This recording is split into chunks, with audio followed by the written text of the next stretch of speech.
खुलुमबाय लोगोफोर, बड' इनफ' पइन्ट चेनेलाव नोंथांमोनखौ गोजोन फुंबिलिनि बयनिसिमबो गाहाम हामलायथि बावहरग्रोनाय जाबाय। आं दिनै नोंथांमोननि सिगाङाव राशि बायदियै सानसेनि फानजामुथिखौ फरायथिनो लादों। आसा खालामो नोंथांमोना भिडिअखौ नायना मोजां मोनगोन। दिनै 2 मे 2026 मायथाइ एबा 18 बैसाग दान 1433 मायथाइ सनिबार। गिबियावनो दङ मेष राशि।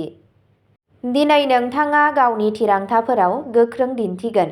खामानि थिलियाव नोंथांनि बावसोमनाया नोंथांखौ दावगानायाव मदद होगोन। गोदान बिबान मोन्नायनि नेरसोन दं। रांखान्थियारि बिथिङाव मुलाम्फा जानो हागौ। नोंथांनि बाथ्राफोरा नखराव बेसेनगोनां जागोन। नोंथाङा नोंथांनि थांखिनि थाखाय मावसोमनानै थागोन। नोंथाङा माबा मोनसे मोजां खौरां मोननो हागौ। जोबनायाव गावजों गाव गोजोननाय मोनगोन। नोंथांनि सानथांखिफोरा गोख्रैथि मोनगोन। नोंथांनि दिनैनि खाफालगोनां दिगआ जादों सानजा, खाफालगोनां अनजिमाया जादों 6 आरो खाफालगोनां गाबआ जादों गेरुआ गाब। वृषभ राशि। दिनै नोंथाङा समानथि आरो धैर्यजों खामानि मावगोन। नोंथांनि खामानि मावनाय जायगायाव लासै लासै जौगागोन। नोंथांनि रांखान्थियारि थासारिया दिदोम थागोन। नोंथांनि नखरजों सम बारहोनो खाबु मोनगोन। नोंथाङा नोंथांनि गोजाम खामानिफोरखौ फोजोबगोन। नोंथाङा मोनसे गोदान बिथांखि लानायनि बाथ्रा सानगोन। नोंथांनि धैर्यआ जाफुंसारगोन। जोबनायाव गोसोआरि गोजोन थागोन। नोंथांनि नाजानाया जाफुंसार जागोन। नोंथांनि दिनैनि खाफालगोनां दिगआ जादों खोला, खाफालगोनां अनजिमाया जादों 1 आरो खाफालगोनां गाबआ जादों रेजें गोथां गाब। मिथुन राशि। दिनै नोंथाङा गोदान सानस्रिफोरजों थुलुंगा मोनगोन। नोंथांनि रोंग'थिया खामानि थिलियाव जोंगोन। माखासे गोदान खारिथिफोरा मुलाम्फा गोनां जागोन। रांखान्थियारि बिथिङाव सांग्रां जा। नोंथाङा लोगोफोरजों मोजां सम मोनगोन।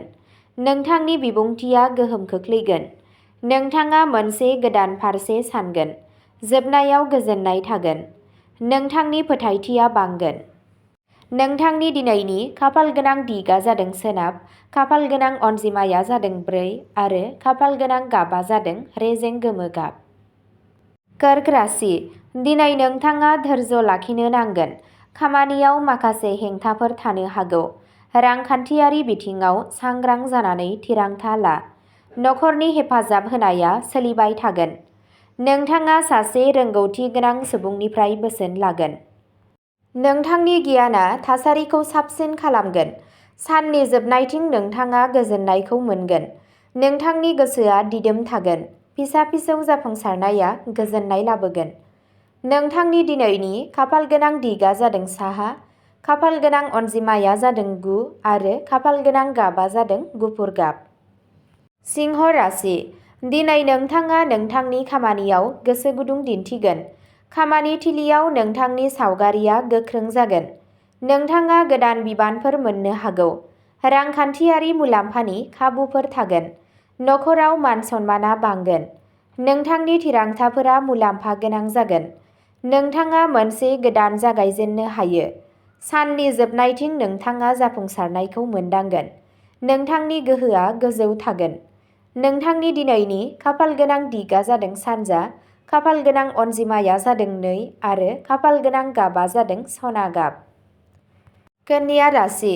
दिनै नोंथाङा नोंथांनि खामानिफोरखौ गेबेंथिजों फोजोबगोन। खामानि थिलियाव नोंथांनि खस्थ'खौ बाख्नायनाय जागोन। जायखिजाया आद्रा थालांनाय हाबाया आबुं जागोन। रांखान्थियारि हालोदआ दिदोम थागोन। नखराव गोजोन थागोन। नोंथाङा नोंथांनि थांखिनि खाथिसिनाव फैगोन। नोंथांनि आब्रुथिया मुलाम्फा होगोन। साननि जोबनायथिं नोंथाङा गोजोननाय मोनगोन। नोंथांनि सानथांखिफोरा जाफुंगोन।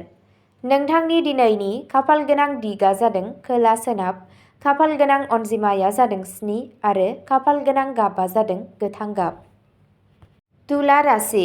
दिनै नोंथाङा समानथिजों आवगायगोन। नोंथाङा नोंथांनि खामानि थिलियाव हेफाजाब मोनगोन। रांखान्थियारि मुलाम्फानि खाबुफोर थागोन। नखराव मोनसे गोजोनथाव आबहावा थागोन। नोंथाङा गोजाम खामानिफोरखौ फोजोबगोन। नोंथांनि गियानआ खामानियाव फैगोन। जोबनायाव नोंथाङा गोजोननाय मोनगोन। नोंथांनि थिरांथाफोरा सैथो फोरमान जागोन। सोमोन्दोआव गोदै गोदै जागोन। नोंथांनि दिनैनि खाफालगोनां दिगा जादों सोनाब, खाफालगोनां अनजिमाया जादों 5 आरो खाफालगोनां गाबा जादों गलापि गाब। वृश्चिक राशि। दिनै नोंथाङा सांग्रां जानानै आगान लानांगोन। खामानि थिलियाव सोलायनाया जाथावना दं। रांखान्थियारि बिथिङाव सांग्रां जा। नखरनिफ्राय हेफाजाब मोनगोन। नोंथाङा मोन्दांथिनि सायाव सोनारनानै थिरांथा लागोन। थासारिया लासै लासै मोजां जागोन। जोबनायाव रिलिफ फैगोन। नोंथांनि गावजों गाव फोथायनाया बांगोन। नोंथाङा मोनसे गोदान फारसे सानगोन। नोंथांनि दिनैनि खाफालगोनां दिगा जादों साहा, खाफालगोनां अनजिमाया जादों 8 आरो खाफालगोनां गाबा जादों मुगा गाब। धनु राशि। दिनै नोंथाङा गावनि थांखिनि फारसे गोख्रैयै दावगागोन। खामानि थिलियाव मोनसे गोदान दिथा मोनगोन। रांखान्थियारि हालोदा गोख्रों जागोन। नोंथांहा नखरनि हेफाजाब थागोन। नोंथाङा मोनसे गोदान बिथांखि जागायगोन। नोंथांनि खस्थ'आ जाफुंसार जागोन। जोबनायाव गोजोननाय थागोन। नोंथांनि फोथायथिया बांगोन।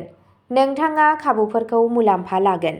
नोंथांनि दिनैनि खाफालगोनां दिगा जादों खोला सानजा, खाफालगोनां अनजिमाया जादों 10 आरो खाफालगोनां गाबा जादों गोमो गाब।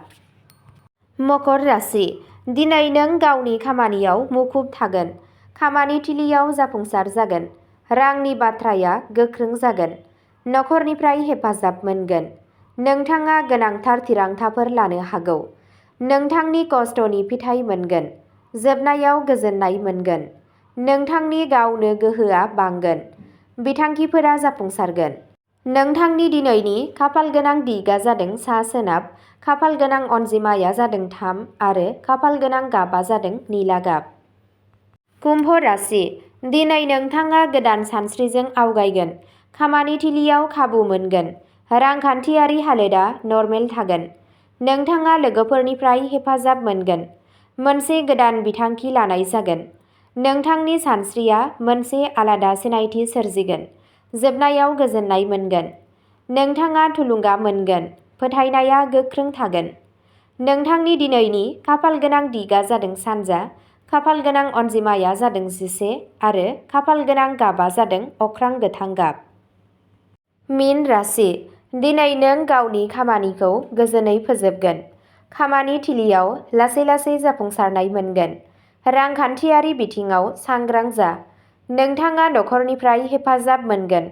नोंथाङा नोंथांनि साननायखौ रोखायै फोरमायगोन। खामानिफोरा थि समावनो जोबगोन। जोबनायाव गोजोन थागोन। गोसोआरि गोजोन थागोन। नोंथाङा मोजां गोहो मोनगोन।